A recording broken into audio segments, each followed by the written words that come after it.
নমস্কাৰ স্বাগতম জনাইছোঁ মোৰ ইউটিউব চেনেল মৃদু ব্লগছলৈ। আজি মই আপোনালোকক দেখুৱাব ওলাইছোঁ মই নিজে কৰা কিছুমান পাচলি খেতি।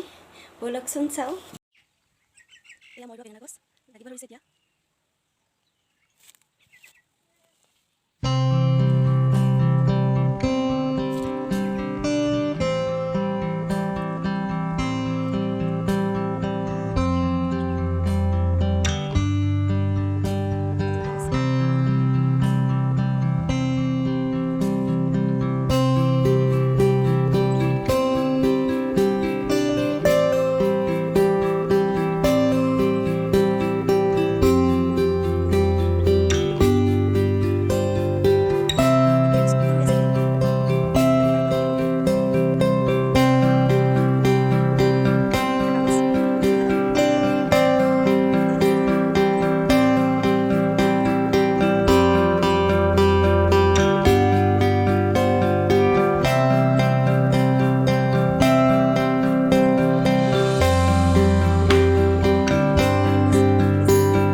ভিডিঅ'টো যদি চাই